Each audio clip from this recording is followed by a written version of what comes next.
A Bíblia diz no livro de Marcos, no capítulo 4, nos versículos de 1 a 41.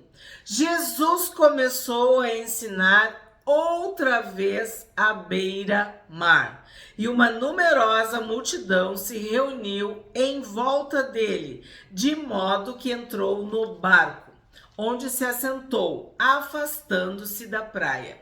E todo o povo estava à beira-mar na praia. Assim, ensinava-lhes muitas coisas por parábolas. E durante o seu ensino dizia.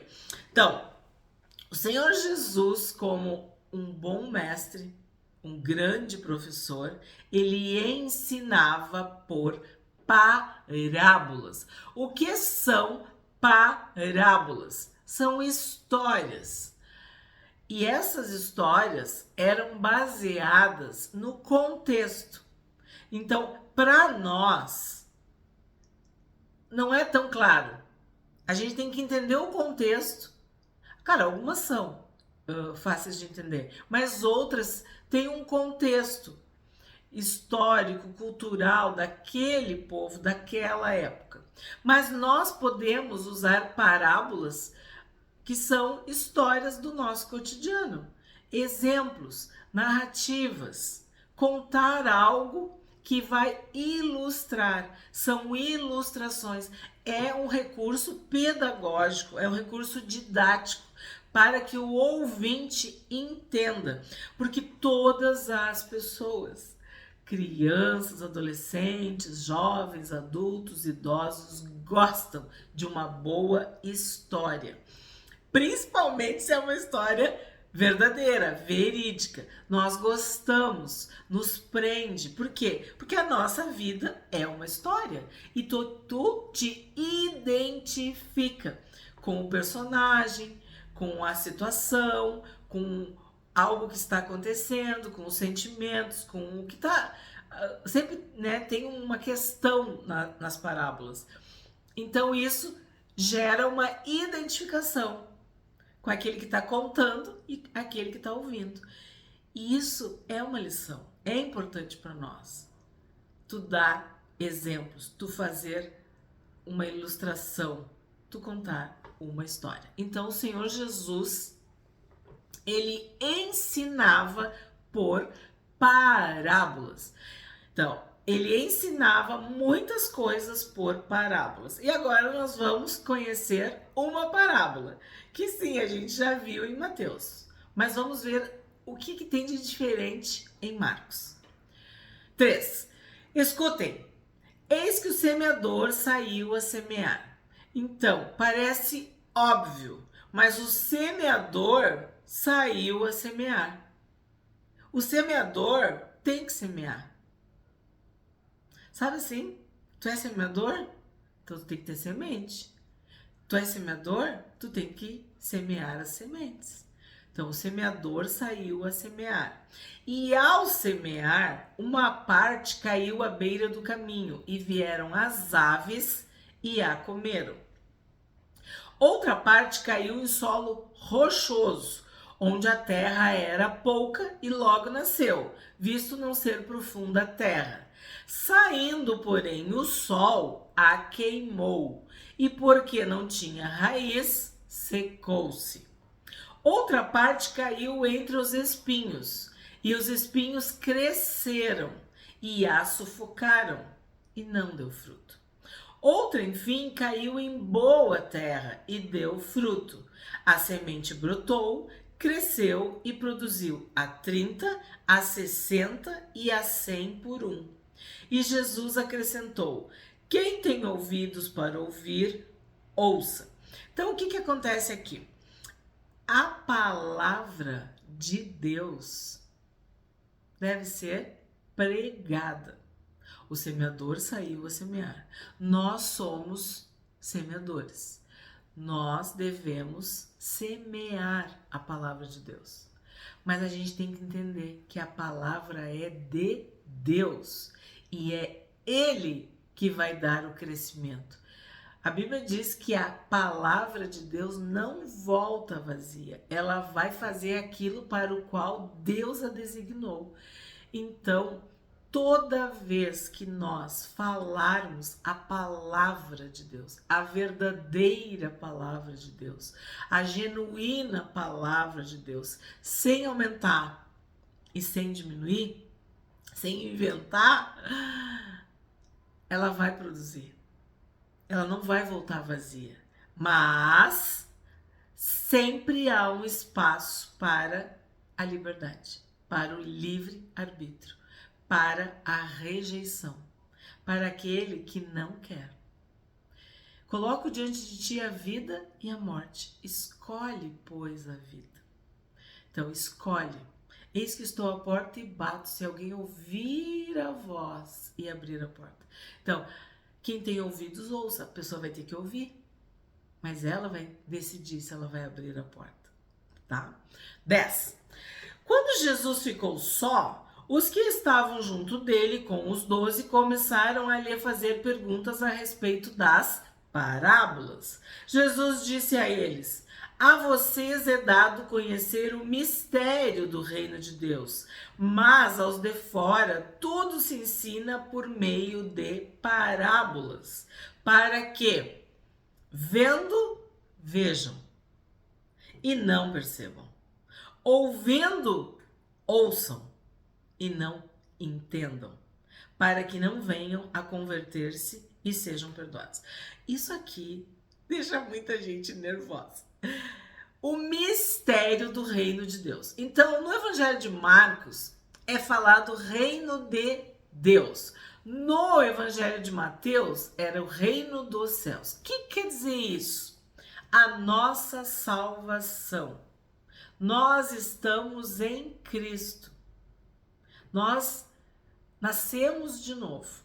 Mas há um mistério nesse reino de Deus. Nesse nascimento, nessa nova vida que temos em Cristo. E Jesus está falando o quê? Que não é dado a conhecer o mistério do reino de Deus para os de fora. A vocês é dado conhecer o mistério do reino de Deus, mas aos de fora tudo se ensina por meio de parábolas. Então tu tem que ser de dentro, tu tem que ser filho, tu tem que ser gerado em Deus. Tem que ocorrer um novo nascimento, uma nova vida, uma nova criatura, uma nova criação. Nascer de novo da água e do Espírito. O reino de Deus é algo que só tu que está em Cristo pode experimentar. Isso não é transferido, né? Não é transferível. Isso não é imitável. Eu não posso fingir. Tem gente que tenta, mas não vai produzir frutos. É um mistério mesmo, como que Deus faz isso conosco. Como que Ele perdoa os nossos pecados. Como que aquilo que tu amava, tu passa a odiar, tu abandona. Né? Parece que nem a gente fala, trocou o chip, é outra pessoa. Eu era escravo, eu era escrava. Aquilo era a minha vida. Agora, como Paulo diz, isso não é nada, isso é lixo, isso é um refúgio, isso não tem mais valor. Eu encontrei o bom tesouro, o verdadeiro tesouro. Eu encontrei Jesus, encontrei o Salvador. Então, o reino de Deus, os valores do reino, os princípios do reino, as palavras do reino, os pensamentos e, claro, as ações, a prática, a vida. Venha o teu reino, quer dizer, seja feita a tua vontade. Eu renuncio à minha vontade. Eu abro mão de quem eu sou. Eu perco a minha vida para ganhar a tua vida, Jesus. Então, tu reina, Tu é o rei, eu sou o servo, eu obedeço. Então isso é um mistério. Isso é um mistério. Tem gente que vê, mas não percebe. Tem gente que ouve, mas não entende. Tem gente que valoriza, que quer, que toma por esforço. Lembra de Esaú e Jacó? Jacó queria a bênção. Ele não poupou nada para ter a bênção. Esaú não estava nem aí, desprezou. Então, as parábolas separam aqueles que querem dos que não querem, aqueles que valorizam daqueles que desvalorizam, aqueles que estão vendo, mas não estão percebendo, aqueles que estão ouvindo, mas não estão entendendo. E isso é um mistério. Muitos são chamados, mas poucos são escolhidos. 13. Então Jesus lhes perguntou: se vocês não entendem esta parábola, como compreenderão todas as outras? Tipo assim, se vocês não estão conseguindo caminhar, como é que vocês vão correr, né? O semeador semeia a palavra. Então agora o Senhor Jesus vai explicar. O semeador semeia a palavra. Estes são os da beira do caminho, onde a palavra é semeada. Quando a ouvem, logo Satanás vem e tira a palavra semeada neles. Então, o que acontece aqui? O semeador saiu a semear. A semente é a palavra de Deus. Mas nós temos um inimigo. Há o adversário, Satanás. E o que ele faz? Ele tira a palavra semeada neles. Tu ora com a pessoa, tu dá a Bíblia para a pessoa, tu leva a pessoa na igreja, enfim, tu semeia, mas Satanás vem e tira essa semente, tira essa palavra.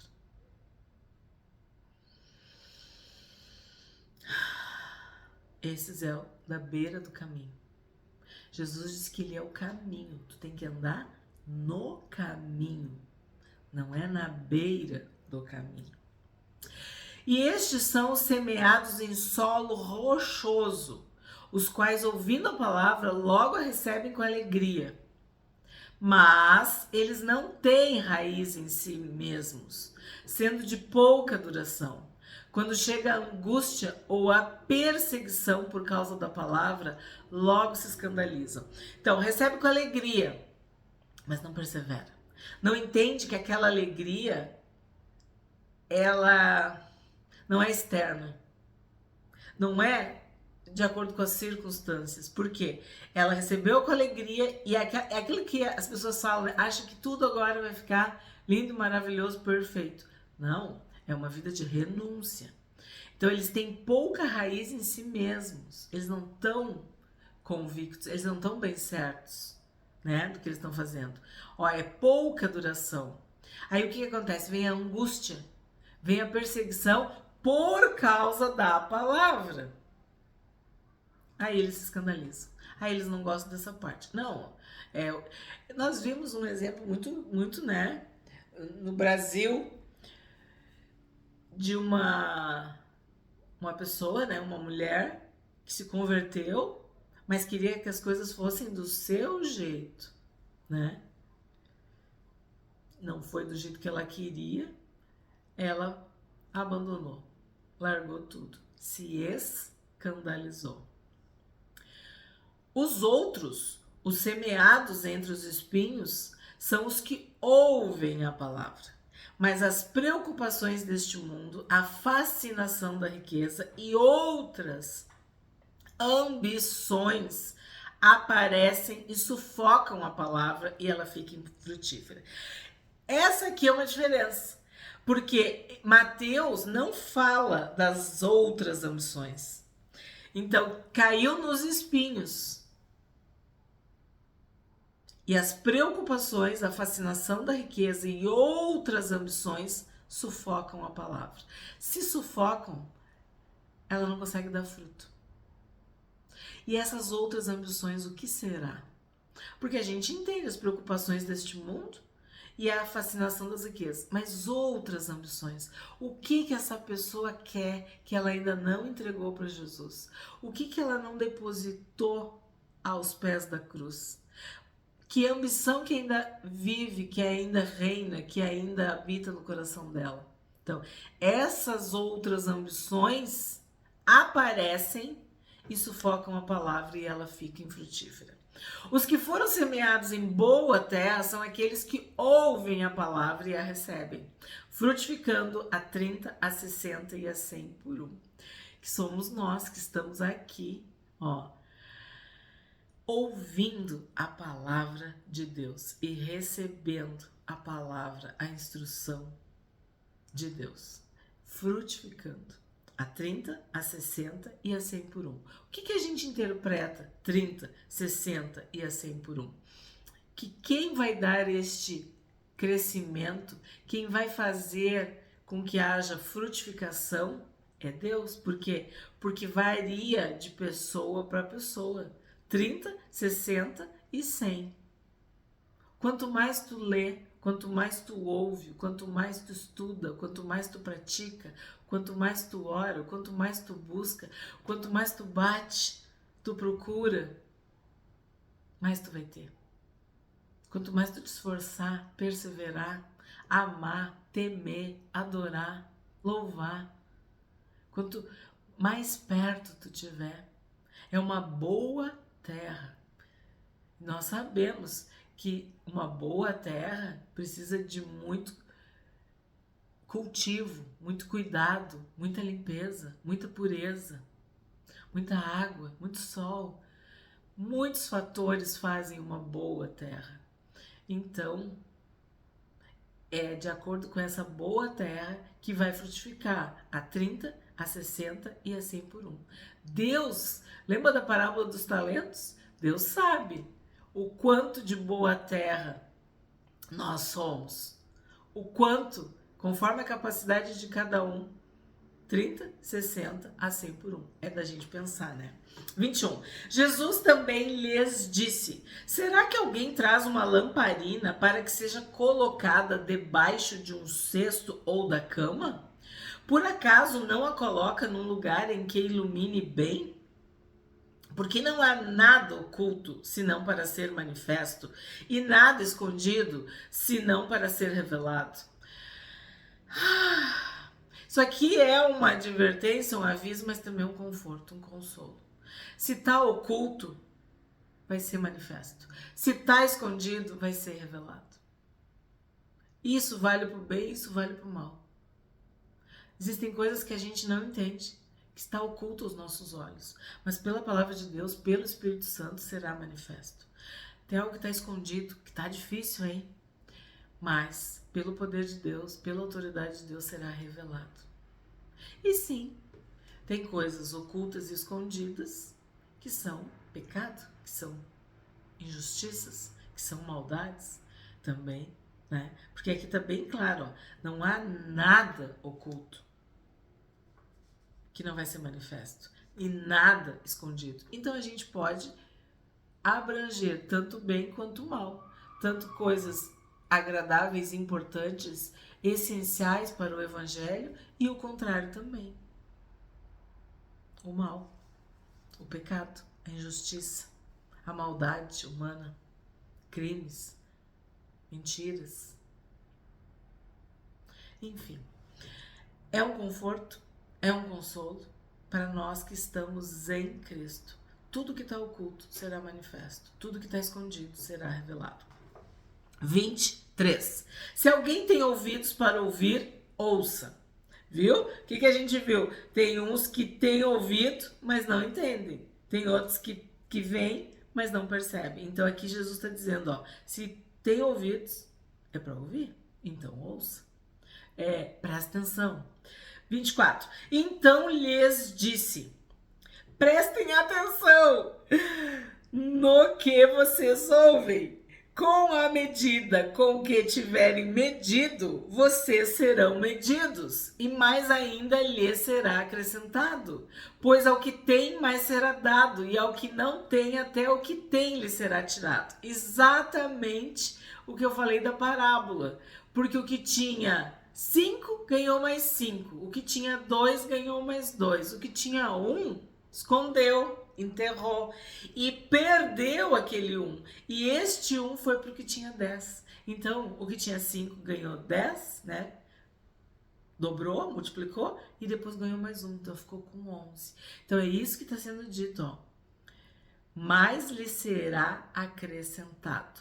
Ao que tem, mais será dado. E ao que não tem, até o que tem lhe será tirado. Exatamente como na parábola dos talentos. 26. Eu falo tudo isso porque tu é inscrito do canal e tu é inscrita do canal e tu tá acompanhando os vídeos diariamente. E nós encerramos o estudo de Mateus, temos uma playlist sobre Mateus e aí eu faço as referências do que a gente estudou há poucos dias em Mateus. 26. Jesus disse ainda: o reino de Deus é como um homem que lança semente na terra. Ele dorme e acorda, de noite e de dia, e a semente germina e cresce, sem que ele saiba como. É o que nós falamos ali, ó, o mistério do reino de Deus. No 11, a vocês é dado conhecer o mistério do reino de Deus. Então, como que acontece isso? Como que a semente germina? Como que a semente cresce? O homem não sabe como. A terra por si mesma frutifica. Primeiro aparece a planta, depois a espiga e por fim o grão cheio na espiga. E quando o fruto já está maduro, logo manda cortar com a foice, porque chegou a colheita. Então, isso é um processo sobrenatural, espiritual. É Deus que opera em nós, tanto querer quanto realizar. Nós devemos desenvolver a nossa salvação com temor e tremor. Nós temos que crescer em Cristo. A nossa luz tem que brilhar, brilhar, brilhar até ser dia perfeito. Nós estamos na presença de Deus para resplandecer diante de Deus e diante das pessoas. Então, esse processo é um processo que depende da graça, da bondade, das misericórdias de Deus com cada um de nós. E sim, como a gente viu ali, o quanto nós amamos, o quanto nós queremos, o quanto nós desejamos, o quanto nós nos esforçamos em obedecer. 30. Disse mais: com que poderemos comparar o reino de Deus? Ou com que parábola o apresentaremos? Ele é como um grão de mostarda que, quando semeado, é a menor de todas as sementes sobre a terra. Mas, uma vez semeada, cresce e se torna maior do que todas as hortaliças. Cria ramos tão grandes que as aves do céu podem se aninhar à sua sombra. Então, aqui temos outra parábola, outra comparação, outro exemplo. É do menor para o maior. Então, o que significa do menor para o maior? O crescimento. A luz que vai brilhando, brilhando, brilhando até ser dia perfeito. É de glória em glória, de fé em fé, graça sobre graça. Nós dependemos de Deus. Como eu disse antes, há um espaço da nossa liberdade, da nossa escolha, da nossa decisão, do nosso livre-arbítrio. Mas é Deus que opera em nós, é Deus que dá o crescimento, é Deus que faz. Aquele que começou a boa obra não vai deixar pela metade. Tá pequeno? Vai crescer. É o menor, vai se tornar maior. E aí o exemplo é perfeito, porque daí tu pensa numa semente que cresce, ó, e depois ela se torna maior do que todas as hortaliças. Ela cria ramos tão grandes que as aves do céu podem se aninhar à sua sombra. 33. E com muitas parábolas semelhantes, Jesus lhes expunha a palavra, conforme podiam compreendê-la. Então, conforme podiam compreender. Como na outra tradução, conforme a capacidade dos ouvintes. Depende, e isso que é o mistério, o quanto tu vai te entregar. Eu sempre falo para vocês de Pedro e Paulo, e eu acho que é uma boa ilustração aqui. Ambos eram de Deus, apóstolos, escolhidos por Jesus. Mas Pedro ficou em Jerusalém. Pedro ficou na igreja. Pedro era um pescador. Pedro era um homem, como dizem Atos, indouto, inculto. Outros dizem analfabeto. Enfim, limitado. Paulo, por sua vez, era um homem fora de série, acima, à frente do seu tempo. Culto, requintado, estudado, zeloso, viajado, enfim. Sabe as vasilhas? Esse é o mistério. Deus vai usar. O tesouro é Deus, mas ele sabe que para esse ele vai dar 2. Porque é o que pode compreender, é conforme a capacidade. Para esse aqui ele vai dar 5. E daí Paulo vai escrever metade do Novo Testamento. Vai evangelizar o mundo da época. Vai explicar questões teológicas profundas. Vai receber revelações. Coisas difíceis demais que os ignorantes pervertem, distorcem. Que o próprio Pedro fala. Então, eu vejo que é isso. Esse é o mistério. Nós somos vasos de barro, mas tem um vaso de barro que é bem pequeno e tem um vaso de barro que é maior. Tem um vaso de barro que é mais profundo. Tem um que é mais raso, entende? Conforme podiam compreender, conforme a capacidade dos ouvintes, conforme a obediência, conforme a entrega, conforme a humildade, a submissão, a sujeição. É só ver os apóstolos, os discípulos, cada um com as suas características. O Senhor Jesus escolheu os 12, mas tinha 3 que estavam perto, que estavam mais próximos, que ele escolheu para serem testemunhas oculares de momentos delicados, dramáticos, críticos, espetaculares da vida e do ministério dele. Então, eu entendo que é conforme podiam compreendê-la. Isso aqui é muito o teu número, como é que é particular, individual. E sem parábolas não lhes falava. Tudo, porém, explicava em particular aos seus próprios discípulos. Então, para os seus próprios discípulos, ele explicava em particular. Ele dava aulas particulares, doses específicas. Tipo, aumentava, né, a dose. O Espírito Santo nos ensinará. Nós podemos e devemos pedir sabedoria. Então, quanto mais tu pede, quanto mais tu busca, quanto mais tu bate, mais tu recebe. 35. Naquele dia, sendo já tarde, Jesus disse aos discípulos: vamos passar para outra margem. Este versículo é muito forte, porque as pessoas pensam, vai passar para outra margem, vai passar para outro lado. Mas vamos abstrair da questão geográfica e pensar espiritualmente. Quantas e quantas vezes nas nossas vidas o Senhor Jesus nos tira da nossa zona de conforto, do nosso mundinho ali que a gente já domina e nos leva para desafios, para o outro lado, para uma outra margem, para viver algo que a gente não viveu.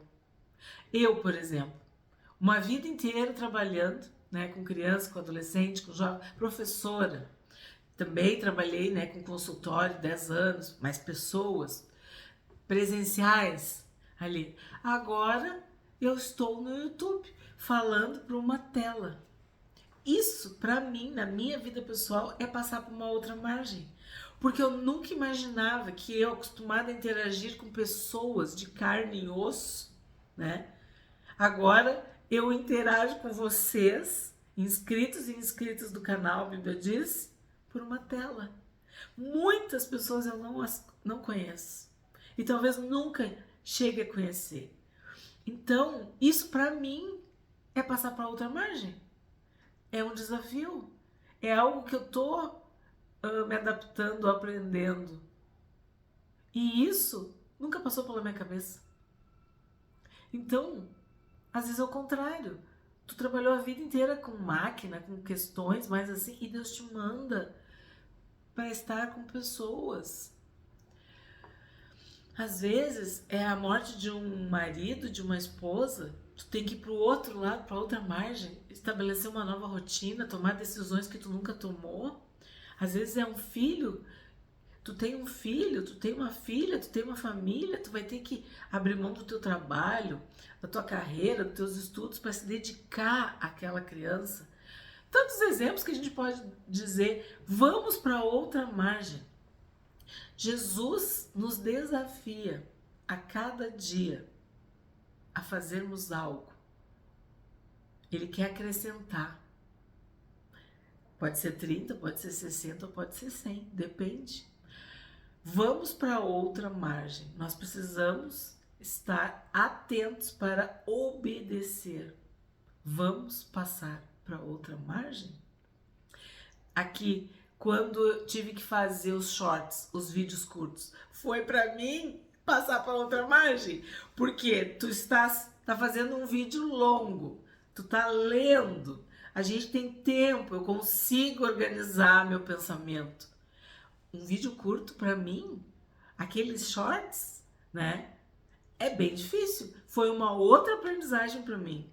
Então, passar para outra margem pode ser tantas coisas, tantas coisas. Uma pessoa que nunca dirigiu na vida e vai aprender a dirigir, vai ter que fazer um teste para dirigir ou estudar. Uma pessoa que não sabe ler, não sei, são tantos e tantos exemplos. Tu deve saber na tua vida o que Jesus está te convidando, te chamando, está te dizendo para te fazer. Que talvez tu nem queira, ou tu acha que tu não é capaz. Mas o Senhor Jesus está dizendo, vamos passar para outra margem. Quer dizer, junto contigo. Ele estará junto contigo nesse desafio. Ele vai estar contigo do outro lado, na outra margem. 36. E eles, despedindo a multidão, o levaram assim como estava no barco, e outros barcos o seguiam. Ora, levantou-se grande temporal de vento e as ondas se arremessavam contra o barco, de modo que o mesmo já estava se enchendo de água. E Jesus estava na popa, dormindo sob o travesseiro. Os discípulos o acordaram e lhe disseram, Mestre, o senhor não se importa que pereçamos? E ele, despertando, repreendeu o vento e disse ao mar, acalme-se, fique quieto. O vento se aquietou e tudo ficou bem calmo. Então Jesus lhes perguntou, por que vocês são tão medrosos? Como é que ainda não têm fé? E eles, possuídos de grande temor, diziam uns aos outros, quem é este que até o vento e o mar lhe obedecem? Bom, nós já trabalhamos muitas vezes esta passagem, né? Esse texto. O que eu vou destacar desta vez? O temporal de vento. O que é o vento? O vento é aquilo que tira do lugar. Quando vem, aqui vocês já viram, né? Que venta muito. Então, quando vem um temporal de vento, pode saber que este vento vai tirar tudo do lugar. Vai ter uma mudança, uma transformação. O que estava em cima vai para baixo, o que estava embaixo vai para cima, o que estava da direita vai para a esquerda. Quer dizer, o temporal de vento. Isso acontece nas nossas vidas. Vem um vento e tira tudo do lugar. E isso dói, machuca. nos apavora muitas vezes. Aí depois vou destacar as ondas, né? As ondas contra o barco. Então, são questões contrárias, são oposições, resistências, questões que nos também machucam, porque é algo que vem contra nós, algo que nos abala, algo que nos perturba, algo que nos faz mal, vem contra. Então o Senhor Jesus, ele repreende tudo isso nas nossas vidas. Ele pode nos salvar, pode nos levar para um lugar calmo, bem calmo. E Jesus estava dormindo. A gente não pode esquecer disso, porque um dos vídeos em alta do canal é sobre o sono. Jesus estava dormindo. Sim, ele estava cansado, por isso que ele estava dormindo? Não, ele estava descansando em Deus. Jesus dormia, porque ele sabia quem ele era, ele sabia onde ele estava, ele sabia o que ele tinha que fazer, ele tinha identidade, propósito. Ele tinha Deus com ele. Então, quando é que tu dorme? Quando é que tu descansa? Quando tu sabe o que tu tá fazendo. Quando tu sabe o que Deus está querendo. Quando tu faz a vontade de Deus. Quando tu estás com Deus. Aí tu pode dormir. Aí tu pode descansar. E Jesus repreendeu. Então, quem tem autoridade para repreender o vento e o mar? Quem faz com que o vento e o mar lhe obedeçam? Jesus. Jesus tem toda a autoridade nos céus e na terra. E aí vem essa parte, né? Que Jesus fala, por que vocês são tão medrosos? Como é que ainda não tem fé? Então, medo e fé. Fé e medo. Nós temos um medo normal da vida. Mas a Bíblia é clara, nós não recebemos o espírito de medo. Não está na nossa vida, no nosso DNA, na nossa bagagem. Seja forte e corajoso. O justo vive pela fé.